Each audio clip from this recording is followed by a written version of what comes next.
Hello, corporate busters. Welcome to my channel. Let's scrap corporate crap. The modern corporate world can be a toxic and oppressive environment. The Let's Scrap Corporate Crap channel is a revolutionary platform that seeks and aims to challenge and dismantle toxic workplace. We are here to say enough is enough, and we would like to start challenging systematic injustice and rebuild a corporate South Africa that is inclusive, diversified, and multicultural. Welcome to the wild world of corporate South Africa, where the coffee is strong, but the diversity is weak. Can you imagine? We need to scrap the scrap. I'm sure you've all heard the phrase, work hard and play hard. But let's be real. Most of us are just trying to survive the 9-to-5 grind without losing our minds. Remember to like, share, and subscribe. Yes, my corporate crap busters. Today we are going to look into part 2 of Nandi's story. Remember Nandi, our character, the one that got into corporate and realized sooner rather than later that the corporate culture was nothing close to what she went to school for. So today we're going to talk about the real MVPs of the corporate world, right? The ones who somehow manages to thrive despite the odds. But wait a minute, are we just going to talk? I doubt. Sometimes we take for granted the power that rests within us or in us when we are challenged. There is that dynamite that we all carry, but many of us, we realize that this dynamite is suffocated. So let us talk about the superheroes, about the ones who have mastered the art of navigating toxic work environment. The macroaggressions and the unrealistic expectations.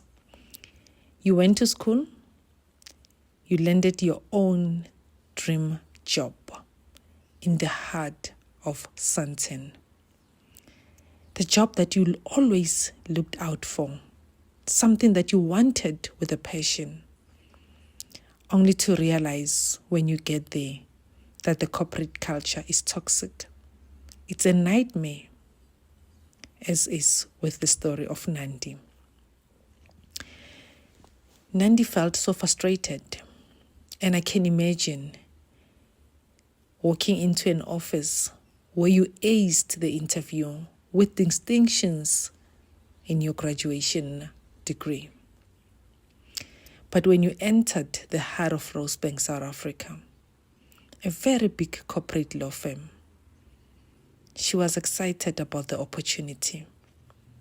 Nandi was eager to make her mark because she knows that she's bright, she's very ambitious, she's talented, and she is young. She believed she was stepping into a space that valued talent, diversity, and fresh perspectives. But reality hit hard than expected. Instead of welcoming environment she envisioned, she found herself in a hostile atmosphere, riddled with macroaggression, exclusion, and toxic culture that seemed to strive on discrimination. Nandi was discriminated because of the color of her skin, her age, and her gender. Nandi was questioned many a times. How did you get here? How did you make it? How did you become top of your class? Who took you to school? Was it triple BE? Is your father a politician? Is your mother beneficiary of government grants? Who are you? At first, Nandi tried to brush it off. Maybe she told herself it was just a rough start. But as days turned into weeks, weeks turned into months, month turned into a year, she began to realize it wasn't just a coincidence, but a systematic issue. Corporate South Africa has got a serious systematic injustice. there's quite a lot of imbalances that leads to a serious psychological discomfort, which soon these bullies should face the consequences because they are breaking talent.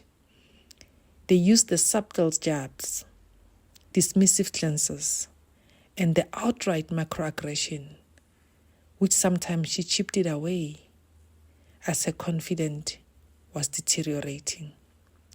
Psychologically, this kind of environment can be a nightmare, fueling imposter syndromes, where even with her, imagine, she was very impressive, Nandipha. She had a very bubbly personality. She had soft skills.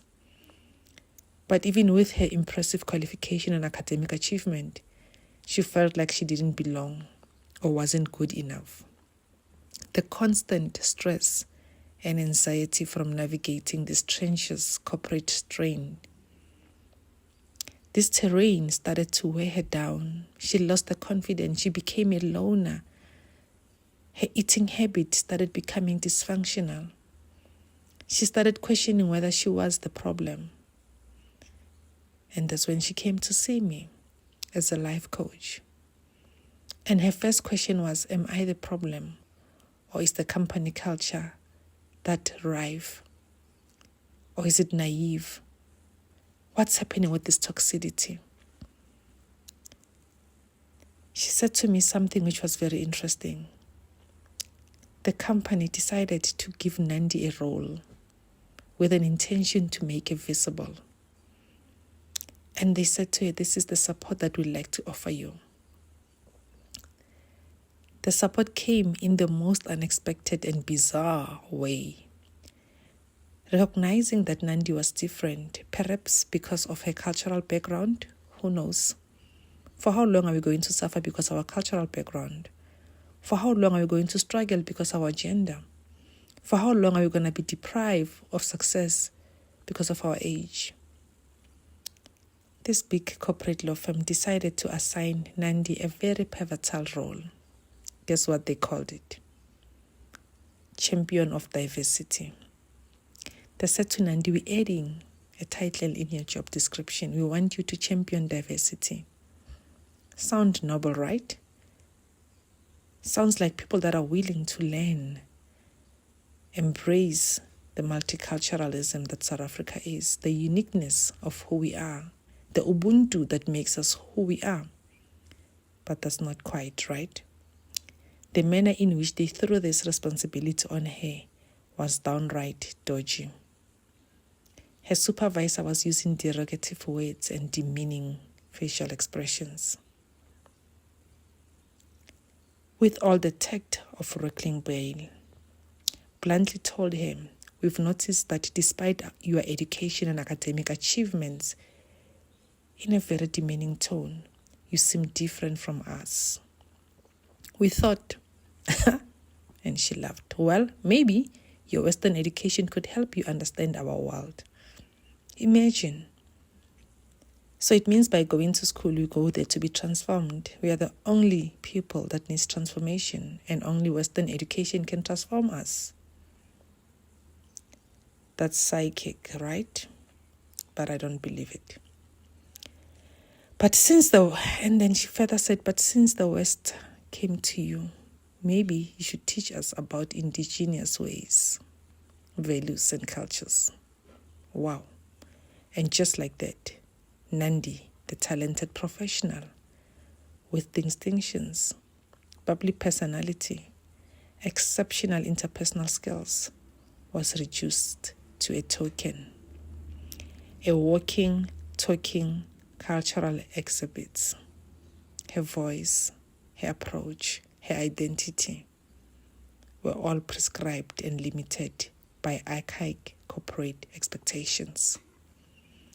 As she was talking to him, Nandi thought a supervisor as a female Caucasian should understand, because what we go through as women, there's some interconnectedness.